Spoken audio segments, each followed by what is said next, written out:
किसकी सरपरस्ती में और किसका हाथ इन आरोपियों के साथ था, कब पीड़ितों को न्याय मिलेगा, कब इस चीज का खुलासा होगा, क्योंकि इसमें फेलियर बड़े स्तर पर, राज्य स्तर पर तंत्रों का भी है, जिनकी जिम्मेदारी थी लोगों को सुरक्षा प्रदान करने की, सतर्क रखने की, और बिना किसी लाइसेंस और बिना किसी चीज के अगर इतने बड़े पैमाने पर सब कुछ चल रहा था, एक तो अपराध का प्रोपेगेंडा और ठगी का कारोबार, नौकरी के नाम पर झांसा देना और बहुत अनैतिक कार्य हो रहे थे, तो इसके पीछे कौन जिम्मेदार है, उसकी जिम्मेदारी कब तय होगी, उस पर एक्शन कब होगा, बिहार की सरकार या फिर केंद्र के जो जिसके भी दायरे में आता, चिटफंड हो या सहकारिता या हर्बल कंपनी या मेडिसिन के नाम पर चिटफंड की ठगी में पीड़ितों को बच एक्ट 2019 और तमाम धाराओं में इनके खिलाफ एक्शन लेके संपत्ति को कुर्क करके कार्रवाई करते हुए कब एक्शन लिया जाएगा। नमस्कार मित्रगणों, मुजफ्फरपुर की डीवीआर चिटफंड कंपनी में नया खुलासा हुआ है। यहाँ पर दिन पर दिन खुलासे होते जा रहे हैं। डीवीआर चिटफंड कंपनी हर्बल और मेडिसिन प्रोडक्ट की फ्रेंचाइजी देने के नाम पर भी लोगों से लाखों रुपए की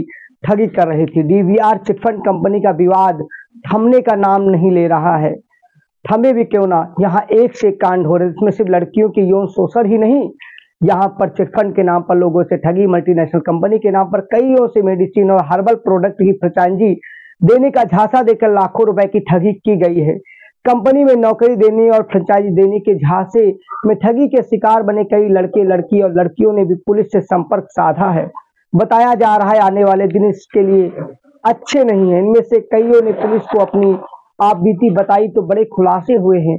सभी का कहना है कि चिटफंड कंपनी की और से मेडिसिन और हर्बल प्रोडक्ट की फ्रेंचाइजी देने के नाम पर दर्जनों लोगों से लाखों रुपए की ठगी की गई है। सीएमडी सहित अन्य अधिकारियों पर एफआईआर होने और सभी के अंडरग्राउंड होने की जानकारी सामने आ रही है। इसके बाद युवक युवतियों को ठगी का एहसास हो चुका है। पुलिस को भी जांच में सभी के ठगी किए जाने की पुष्टि होते ही आगे बड़ी कार्रवाई के लिए रणनीति तैयार हो रही है। पुलिस सूत्रों के अनुसार जिले के धोली इलाके के रहने वाले एक युवक ने फ्रेंचाइजी देने का झांसा देकर करीब 20 लाख रुपए की ठगी करने का आरोप लगाया है। उक्त युवक ने भी अहियारपुर पुलिस से संपर्क साधा है। उसने बताया है पिछले साल उससे उस वक्त पैसे लिए गए जब करीब 4 माह तक दौड़ लगाने के बाद सीएमडी मनीष ने कहा कि कंपनी के साथ हुए करार टूट गया है, जल्द ही आपको फ्रेंचाइजी मिलेगी। हिमाचल की एक नई कंपनी से अब डीवीआर का मेडिसिन और हर्बल प्रोडक्ट बनाने का करार समझौता हो गया है। इसके बाद उसे फ्रेंचाइजी दे दी जाएगी। इसके अलावा कंपनी में जुड़ने वाले लड़के लड़कियों से भी लाखों रुपए की ठगी लगातार की जा रही थी, जिस रुपए को वापस लेने के लिए मुजफ्फरपुर, रक्सौल, समस्तीपुर और बेगूसराय, पूर्वी चंपारण, हाजीपुर में स्थित डीवीआर कंपनी के कार्यालय पर हर दिन ठगी के शिकार लोग पहुंचकर हंगामा और विवाद कर रहे हैं। कंपनी के कार्यालय पर मौजूद कर्मी भी लोगों का आक्रोश देखकर फरार हो रहे हैं, क्योंकि अब कानून के जद में सब आएंगे। पुलिस ने ठगी के शिकार बने लोगों का सत्यापन करना शुरू कर दिया। उनमें से रुपए लिए जाने के सबूत मांगे जा रहे हैं कि किसने किस तरीके से कितना रुपया दिया है, ताकि रियल पीड़ितों की पहचान की जा सके।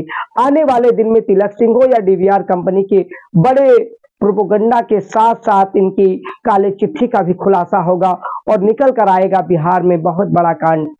पहले भी अगर लड़कियों वाली बात 100% सत्य साबित होती है तो मुजफ्फरपुर बालिका गृह कांड से बड़ा एक कांड है, और पुलिस कानून व्यवस्था के नाक के नीचे कांड हुआ तो खुफिया तंत्र के साथ साथ मुखबिर तंत्र का भी फेलियर है, क्योंकि इन सब की जिम्मेदारी होती है। अगर 1, 2, 4 से ज्यादा किसी के साथ होता है तो आपस में चर्चा होती गली चौक चौराहे में, आखिर किसकी सरपरस्ती में और किसका हाथ इन आरोपियों के साथ था, कब पीड़ितों को न्याय मिलेगा, कब इस चीज का खुलासा होगा, क्योंकि इसमें फेलियर बड़े स्तर पर, राज्य स्तर पर तंत्रों का भी है, जिनकी जिम्मेदारी थी लोगों को सुरक्षा प्रदान करने की, सतर्क रखने की, और बिना किसी लाइसेंस और बिना किसी चीज के अगर इतने बड़े पैमाने पर सब कुछ चल रहा था, एक तो अपराध का प्रोपेगेंडा और ठगी का कारोबार, नौकरी के नाम पर झांसा देना और बहुत अनैतिक कार्य हो रहे थे, तो इसके पीछे कौन जिम्मेदार है, उसकी जिम्मेदारी कब तय होगी, उस पर एक्शन कब होगा। बिहार की सरकार या फिर केंद्र के जो जिसके भी दायरे में आता, चिटफंड हो या सहकारिता या हर्बल कंपनी या मेडिसिन के नाम पर चिटफंड की ठगी में पीड़ितों को बच एक्ट 2019 और तमाम धाराओं में इनके खिलाफ एक्शन लेके संपत्ति को कुर्क करके कार्रवाई करते हुए कब एक्शन लिया जाएगा, कब मिलेगा पीड़ितों को अपना पैसा, कब पीड़ितों को न्याय मिलेगा, कब जिनका शोषण छोड़ कर रख देने वाला कांड है। विशाल की रिपोर्ट में ऐसे तमाम मामले कल भी आते थे, आज भी आते हैं और आपको सतर्क करने के लिए आते रहेंगे। इसी तरीके से फ्रॉड का माया जाल फंसाया जाता है, लालच और तमाम चीजें। आपको बस सतर्क रहना है। किसी भी नौकरी से जाने से पहले पुलिस और तमाम वेरिफिकेशन करवा लें। जल्दबाजी के चक्कर में ना आए, अन्यथा आप भी शिकार हो सकते हैं। जय हिंद।